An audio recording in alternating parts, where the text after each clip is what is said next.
My question is about the drug addiction. What are the signs that we see in on a teenager to show that, okay, this person is addicted to drug? And then, can someone like me, who is not a coach, can I counsel a drug addicted person? Thank you so much for asking that question. So there are a few things you'll notice when someone is on a substance. In some instances, you find out that the child who used to be very, very outgoing, talks with people, begins to withdraw. So the person maybe stays in his or her room just by himself or herself. Another thing is you find out that the pupils also dilate. The pupils dilate. So when there's a way that someone who is not on drugs, their eyes look like. When you see someone who's on drug, the pupils will dilate. So that's another thing you will notice about someone who is on drugs. If it's a drug that has smell, maybe like weed and things like that, if you're if your sense of smell is very strong, you can be able to pick it as well. There are some people who try to mask it so that you won't be able to know that they are doing that, But if your sense of smell is very strong, you should be able to pick it. You also find out that they become very, very secretive. Someone that maybe the room is usually opened before, you now find out that the child begins to lock the door, the child begins to say, don't go into my room, and things like that. So those are the things that you begin to see. Absenteeism, a child that goes to school, normally they are now calling you. We didn't see him or her in school today. He or she is not turning in the assignments. Those are the things that you see. Things get missing in the house. Valuables are no longer being seen because the person needs to feed the addiction and needs to be able to get, the resources. So maybe the jewelry starts missing, very expensive things. Whatever it is that is valuable in the house gets missing so that he or she can sell, to feed that addiction. So those are the things that you can, see. And in some instances, when the children are using drugs that involve injection, so you find out that they are the ones that are always wearing long sleeves, it's hot, everybody is sweating, they are still wearing clothes just to cover up, the injection pricks and the points. So those are the things that you will notice. When your child begins to behave in a way that is not usual, you need to take note that something is happening. Sometimes it may not even be drug addiction. It may be a mental health issue. Maybe depression is setting in. And those are the things that can, get an individual to begin to engage in any form of addiction. I hope that helps. Right. Oh, sorry, what's the second one? Okay, you as a counselor. Okay, so the thing is, we have what we call native intelligence, which all of us here have. So if you that has not been trained, you want to work with a drug, someone who is dealing with drugs, it will stress you out. If care is not taken, you will end up saying, let's be praying and fasting. And that person will not be thoroughly supported. So it's always good for you to be trained so that the time for that person to get the help that he or she needed will be reduced. So it's important you get trained because there's some things you can't just do with them. So like the flow chart I showed you, there are activities within each and every of those flow charts that you may not be able to carry out with the client so that you get the results that you really, really want at the end of the day. So it's always best, And that's one thing I appreciate about the Elevation Church. even though we have counselors who have the native intelligence, the church ensures that they go a step further to be trained so that they can really, really, really help, the people that come to them the way they should be supported. So you can just support, family support, but when it comes to professionally supporting your clients, it's always good to get the knowledge and be properly trained.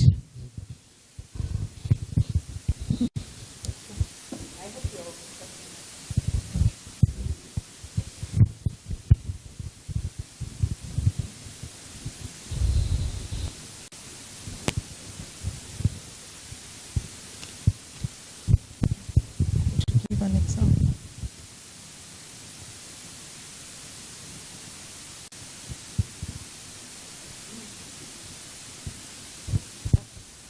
So I have a question here. Could you give an example of going through the 6 stages of recovery on phone and social media addiction? Okay, let's go back to this. So like I said, we have the pre-contemplation stage. So at this stage, the person does not even know that there is a need for him or her to get off, social media.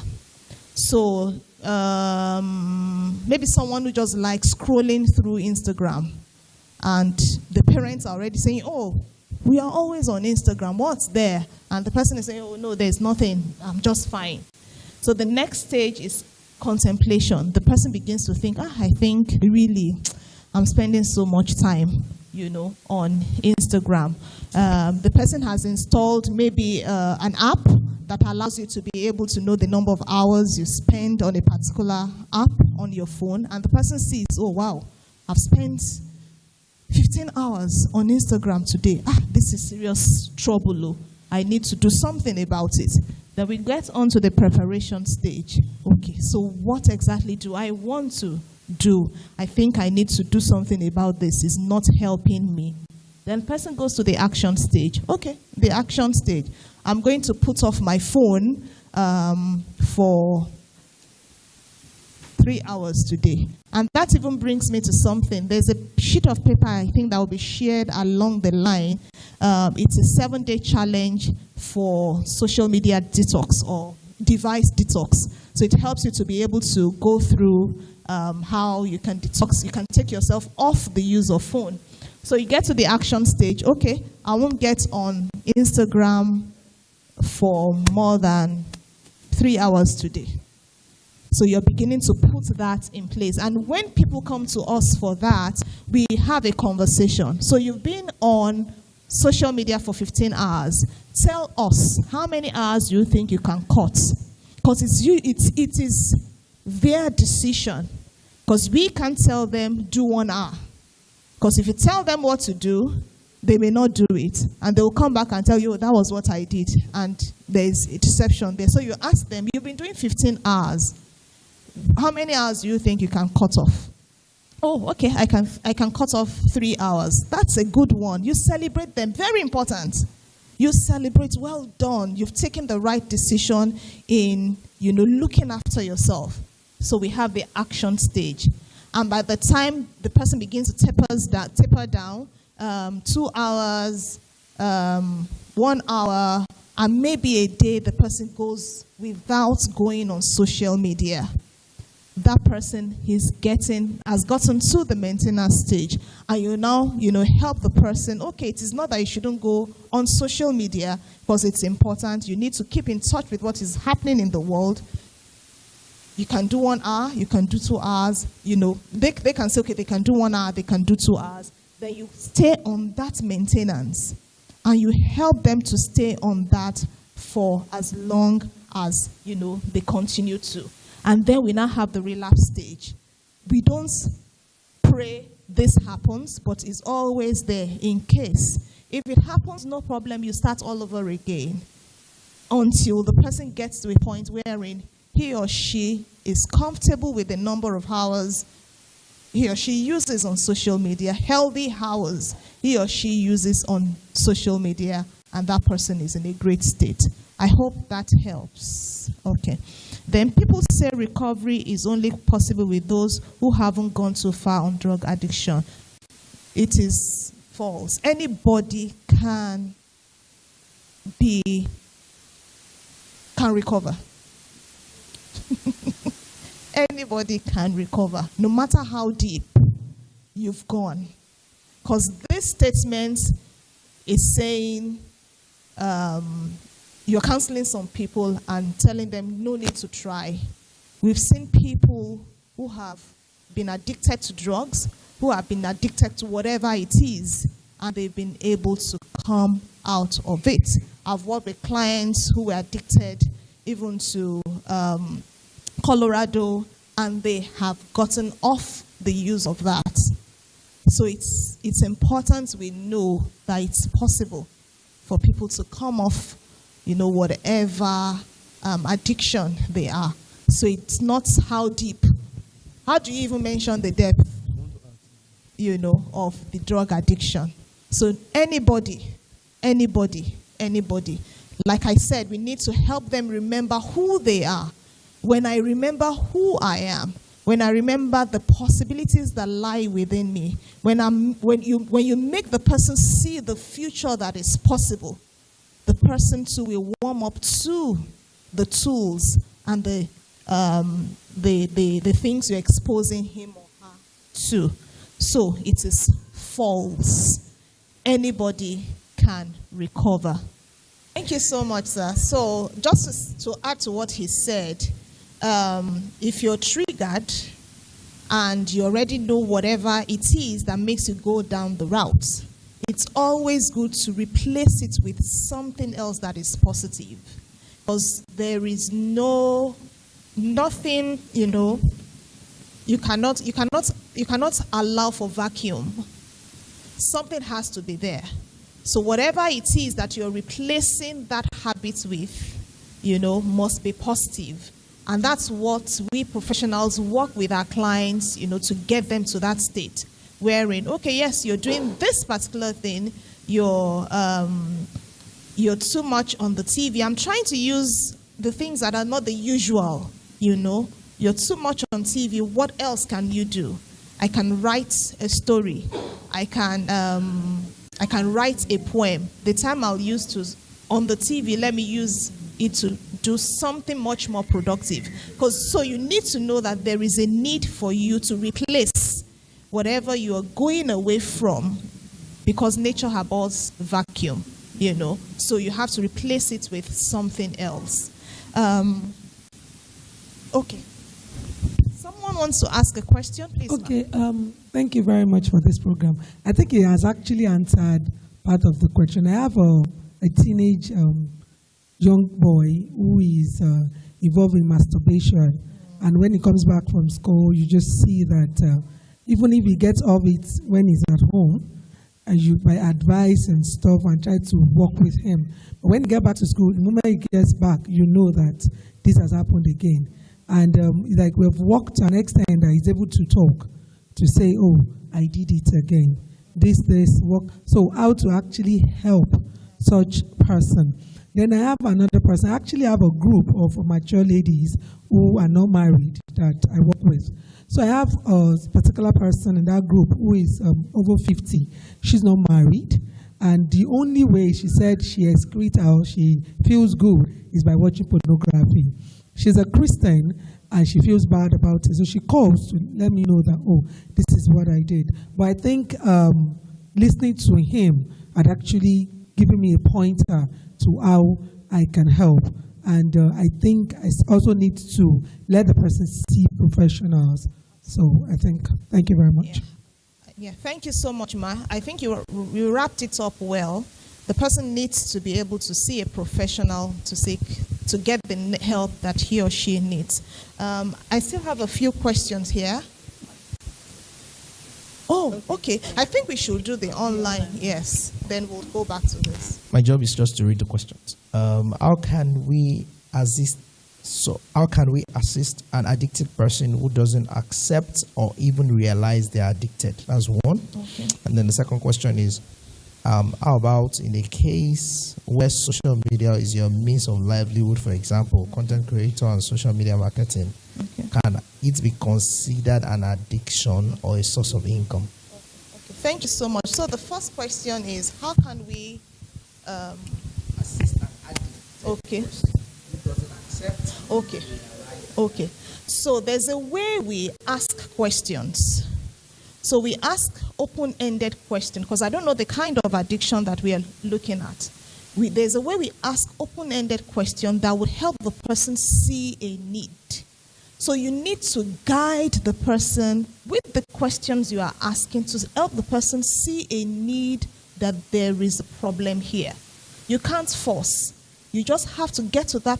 You just have to help that person get to that point to see that I have a problem with this particular thing and I need to seek help.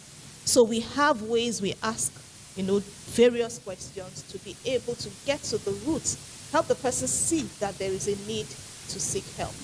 So I hope that's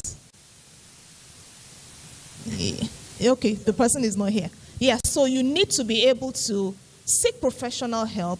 They will ask you some questions that would help the person to see, or in this instance, the person is not accepting. So whoever has been speaking with the person needs to be able to arrange with a professional to have conversation with this person and help the person see that there is a problem here. Because until that person sees a problem, no matter the intervention you're trying to put into place, it will not work. Because the person does not see a need to be helped in the first place. So you must be able to ask questions, help the person get to a point that he or she realizes, I need help, and seek the help he or she needs by himself or herself. Yeah. I think the person has another question. So it's like every other person. We all have jobs. We all have the work that we do. And I confessed at the beginning that I also, struggled with workaholism. If you're the type of a person that enjoys what you do, you find out that you sleep, you eat that particular thing. So for this person, he or she needs to understand that, okay, this is my work, but I should be able to have a limit to whatever I'm doing. So I have my work time. In my own case, I had to come up with a schedule. So I know that between 1 and 2, I have to stop whatever I'm doing and just relax. There are times I have some movies I'm watching, seasonal episode, one episode. So I'll just go watch one episode or whatever and leave. So you have to let yourself know that, yes, this is my job, but all the same, I need to be able to have a limit. I shouldn't be here all day, because at the end of the day, it's going to impact every other area of my life. It's going to impact my relationship for those who are married, maybe with their spouse, with the children, because you're fixated on that which you're doing. So it can actually be an addiction. It can be an addiction if it is not, curbed, if it is not worked on, and you are always there. You are always doing it. There should be a limit to whatever, we are involved in. So it can be an addiction. And for this person to have asked this question, I think that person is already knowing that I think I'm overdoing whatever I'm doing and I need to work on it. I hope that's all. Thank you so much. So I have some other questions here. The person says, you talked about recovering from addiction. What is the possible therapy to undergo? While I was speaking, I showed you the flow chart. So there are different things that happen at the different stages. So it depends on, the addiction that we are dealing with. Even though it's the same flow chart that we do, but there are different exercises that will be deployed and different tools that will be given to our clients. So we just go through the flow chart. I can't really say that for this one, this is the thing you'll do here. It depends on where the person is. There are times that we can deploy our jar of life. We can do mirror work with them. We can take them through different therapies. So it's not something I'll just say, okay, this is all that will take you through. Once again, it's always good they see a professional to help through this process. Then on trauma, what do you think one can do to come out of traumas, especially as a result of death of a loved one. Even when it seems impossible to come out of the trauma, even for the past year. So for this, when it comes to death of a loved one, we take such individuals through grief therapy. So that's another process entirely. So if you have anyone, or if you are such a person, the therapy that you're taking through is grief therapy, and it has its processes as well. So.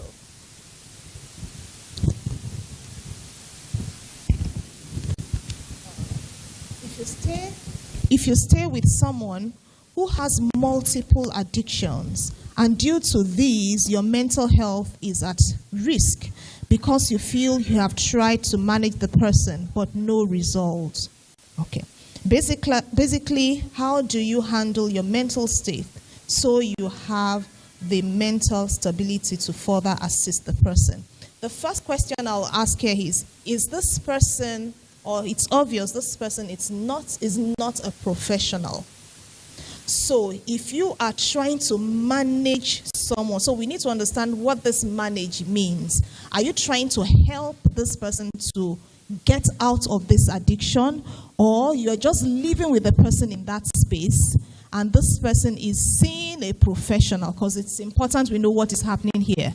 So if it is that you are trying to help this person come out of the addiction and you are not well equipped, you will be burnt out because you don't have what it takes to take this person out of this state.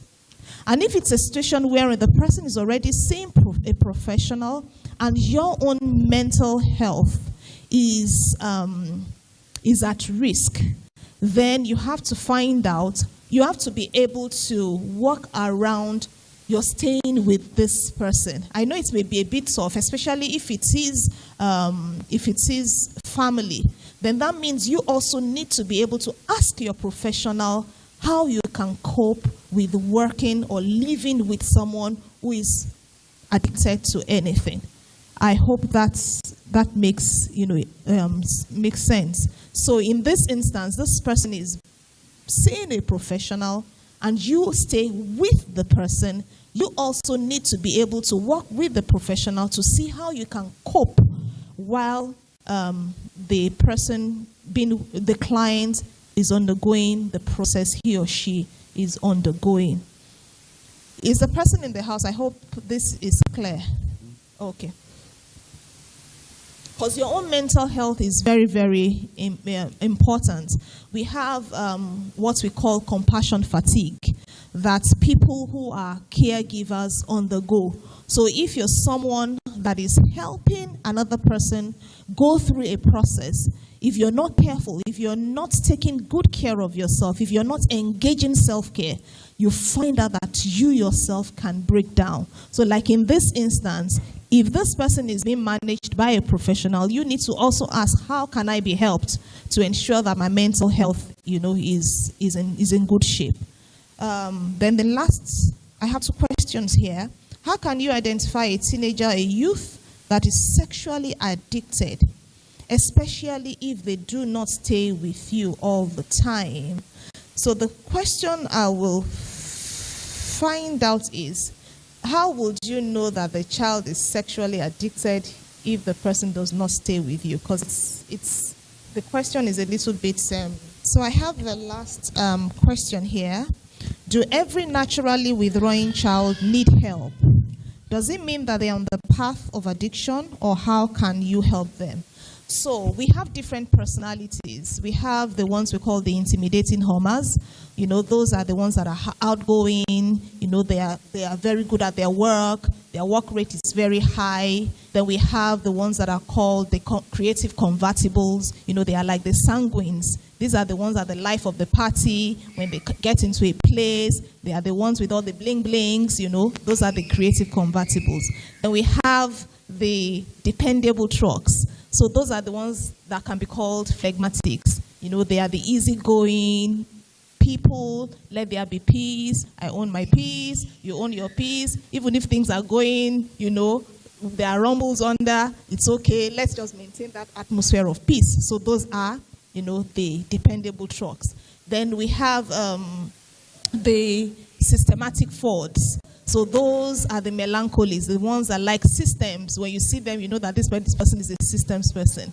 This cup must be here. This table must be here. This shoe must be here. So those are, the various personalities that we have. And I know some of us are used to lyrics like the intimidating normas, the creative convertibles, the sanguines, the dependable trucks, the flags, and also the systematic frauds, the melancholies. And we have a blend. So you can be a systematic homer, you can be an intermediate, depending on, the blend that the individual is. So for this person that is naturally withdrawing, maybe by the time we do the assessment, the child happens to be a systematic fraud, that is quiet, just wants to be on her own.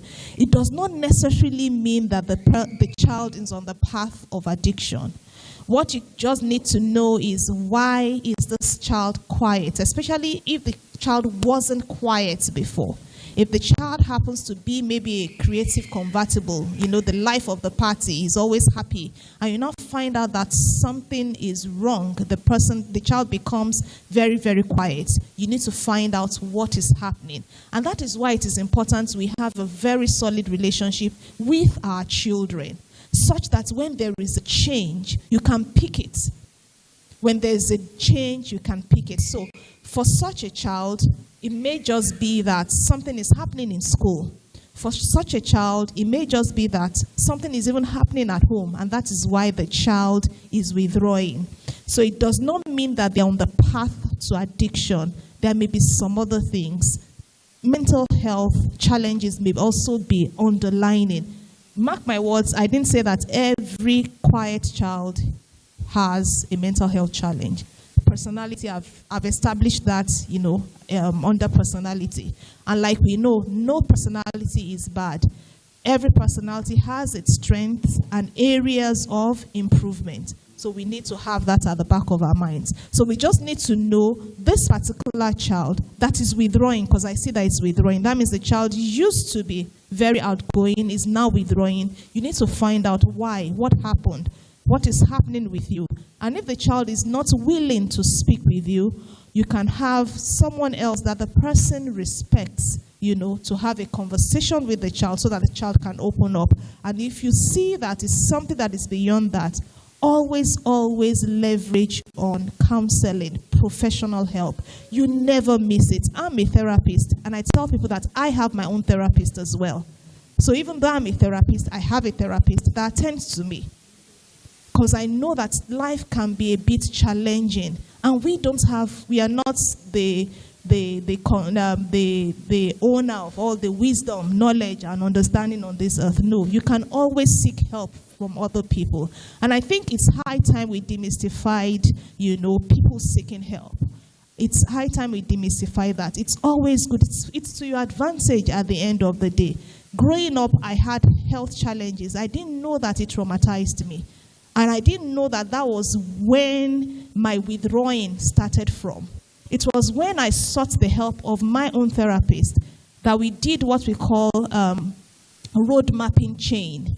And he asked me to ask my parents and my siblings, how was I from age 0 to 5, from 5 to 10, from 10 to 15, and that and that. By the time we mapped that, I found out that from age 0 to 5, I was very outgoing person, lovely, cheery, always all over the place. They said I had a bow leg then, and I had, my bum. I would just be walking and be shaking my bum. I could talk to anybody.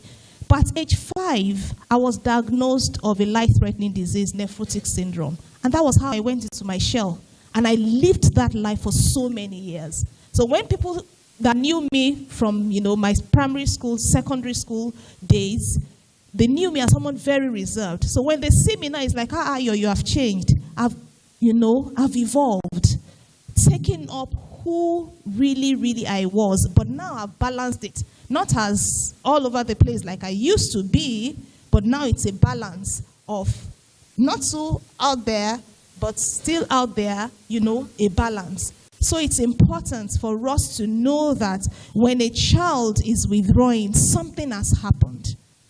Something has happened, and it is important you pick that thing that has happened. Some of us here may think that this is the way we've always been. If some of us ask those that knew us while we were growing up, they would tell us that that wasn't the way we were. Some of us were hushed. Some of us were very, very outspoken. And our parents said, you talk too much, keep quiet. Just go and sit in one place. And before you know it, they stopped talking. They just began to keep to themselves. And they pick up another personality. And what would have, the individual that would have thrived as a result of that personality that was hushed, the person is now just there.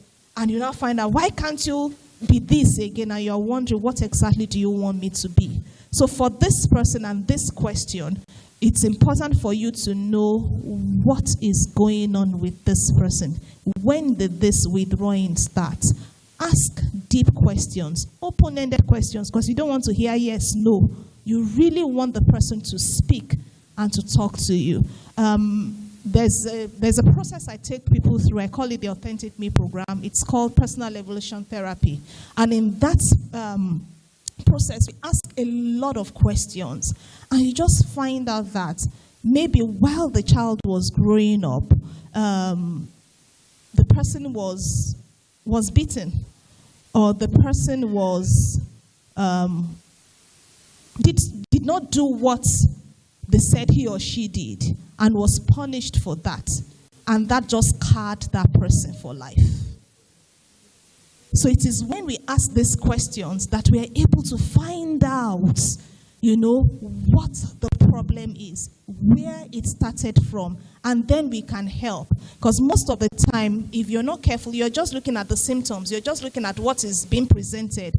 But there is a root, there is a place where that thing is coming from. And when you get there, and you are able to place your hand on it, you find out that it's easy for you to work with an individual. Yes, ma'am.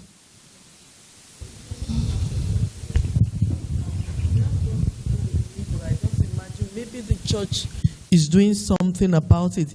Is the availability of drugs everywhere. Okay. I must confess to you, until I joined the evangelism of this church and we go out on evangelism, that I know how easily accessible drugs are in this Lekki. It is everywhere. Everywhere. All the malams on the road, even the ones who carry small baskets. So when I see them carrying basket now, I'm like, oh, he's selling drugs. And nobody knows that he's selling drugs.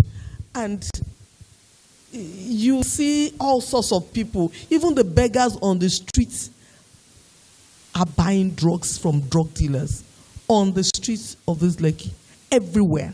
So I'm afraid that how we're not going to have a kind of epidemic very soon. That's how easily accessible drugs are everywhere. I don't know if it's the same with the Keja and other parts of Lagos, but just going through evangelism, I just realized I was living in a world of my own. I didn't know it was that accessible. A colleague of mine, that the brother was going through therapy, and we thought we were making progress, just fainted one day, had to be rushed to the hospital, and they started digging down that this guy is back on drugs again.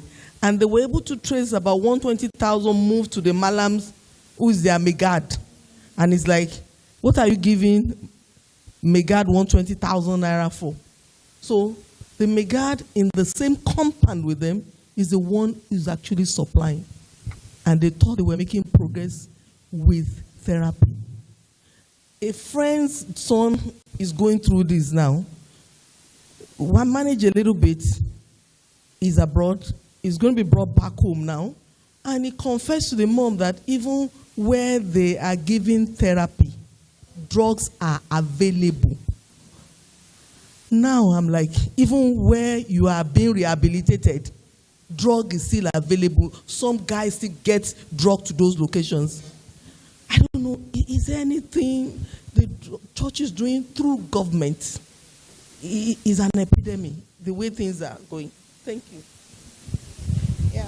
Thank you so much, Ma. I think that's just an information for all of us and for us just to be aware and to continue to encourage not just our children, because we know that there are adults who are also into it, and just keep educating ourselves on the downside of these things. And we shouldn't not be aware. Like she said, they are very much around.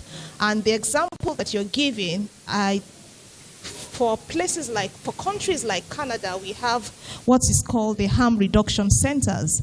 So even you're there on rehabilitation, there are drugs available to you, yes. And you're being monitored.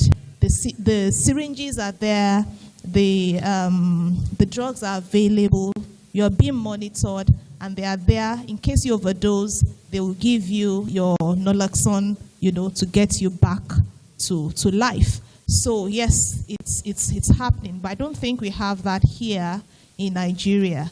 But the bottom line is just for us to continue to support the people that we know are in these spaces as much as we can, and to let them see that these things, at the end of the day, it's to your own detriment, so that they can decide to begin to walk that path to recovery and become the best that God has created them to be. Thank you very much. Good afternoon, everyone.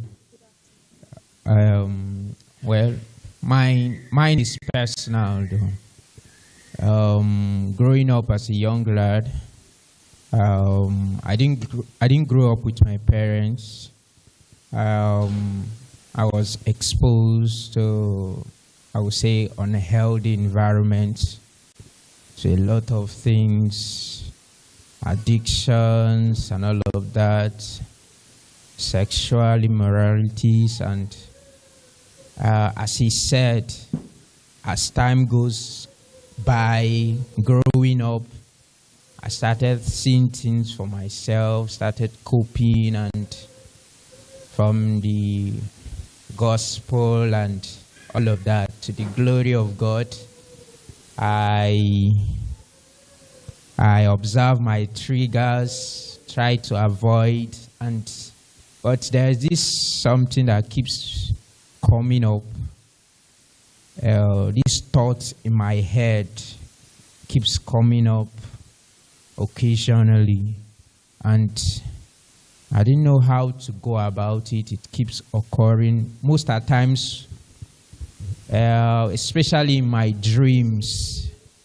A kind of, if I sleep, I'll be feeling like doing a particular thing, like having sex, and I'll be wondering if I wake up, is it a spiritual thing, or we can do away with that physically, mentally, like that? That's it. Thank you so much. Okay. I'll keep that in.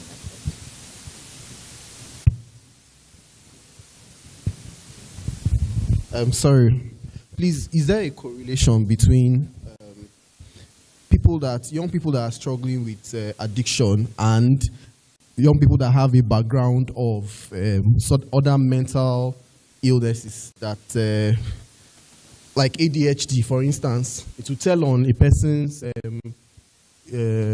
impulsivity, and then that might now be a root cause. This is just me thinking out loud. That might be a root cause for a person picking up other addictions, multiple addictions even. So is there a correlation, and can treating the root cause, which is ADHD, help eliminate the addictions? Okay, thank you so much. If we go back to the definition of addiction, I don't think we have it, but I will just try and explain. Most of the time when people are in that process of addiction, they are trying to escape suffering. So if peradventure the ADHD they have, it's more of a suffering to them, they can find themselves engaging in an addiction to just escape whatever they are going through. You understand? So yes, if you have a mental health challenge and you're trying to escape from that disorder, you can actually pick up an addiction, because what it does is it gives you temporary relief from the suffering that you're experiencing from the mental health challenge. So yes, that can be. And by the time, they begin to seek help, then that means the mental health disorder, which may be ADHD, bipolar disorder, whatever it is being sorted out. As that one is being sorted out, then you find out that the addiction also begins to taper down along the line. So like you said, yes, when people have mental health disorders, it's possible for them, because they are trying to escape the suffering that comes with that mental health disorder, pick up an addiction that will sort of give them a temporary relief. Okay. Yeah. So for my brother who is talking about him having dreams, part of the things that we've come to understand, and I think there's a scripture that alludes to that, is in some instances, the dreams that we have is as a result of the multitude of our business in the course of the day. So you need to find out what are the things you are thinking about in the course of the day. What takes,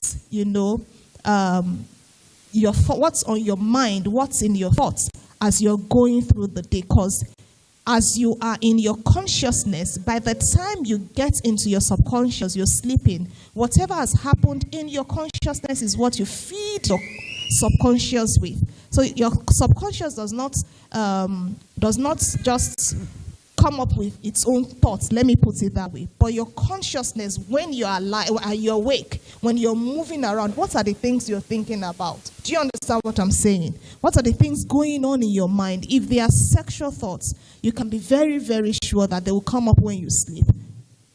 It will show up when you sleep. So you need to be able to understand that as much as possible, that whatever goes on during the day also adds up to what happens when you are sleeping. So check what is happening during the day. And if I can ask you, you are here, and thank you so much. Let me start by even thanking you and celebrating you for choosing to do this, because it's not something what everybody would love to do. People see it as a shameful thing, but you have chosen to use yourself as an example. So I'd like to find out, during your day, what are the things that go on in your mind? What are the things that go on in your mind? Can you share? Okay.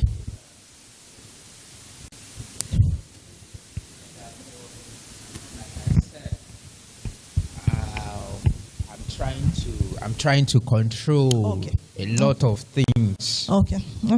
Lately. Okay. So, like I said before, I've been in such an environment. I grew up in an environment that such acts and deeds are frequently, like almost every day. Okay. So I'm just trying to, amend and do things the right way. Okay. Yeah.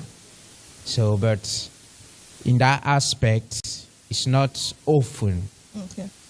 It occurs once in a while. Okay. Yeah. Okay. So you just need to check the once in a while, what happened the day before.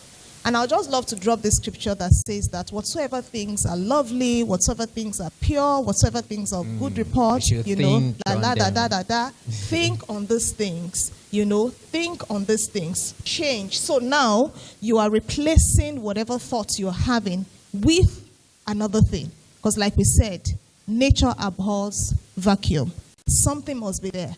So if the once in a while you are having sexual thoughts in the course of your day, you now need to tell yourself, let me replace these things with thoughts that are pure, thoughts that are that will take me in the direction that I want my life to be. What are the things you are meditating on in your quiet moments? What are the things that you see in your mind's eye? You have to replace them with healthy things. So I encourage people to do meditation. So it's something you can also add to whatever your routine is at the moment. Just ensure that your mind what is in your mind.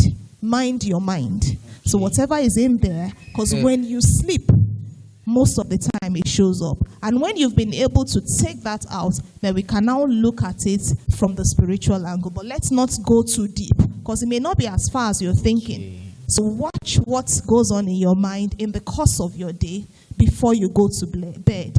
One of the things I tell people to do, on YouTube, you have affirmations that you can listen to, that you bring your mind, to that space wherein you want it to be before you get to bed.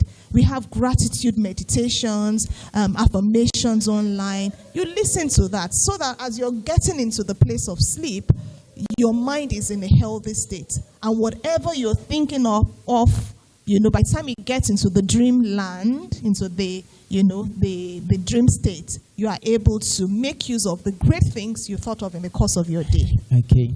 So for that instant, is it generally for all dreams? Like all dreams, whatsoever you dream at night is what you are thinking in the day? Okay. Okay. Okay.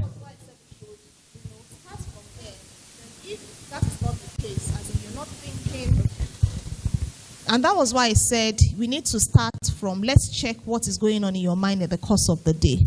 If you are able to say that, okay, you're not thinking sexually in the course of the day, then we can now look at other things. So it's stage by stage, step by step, then we can now say this is what the challenge is. Thank you.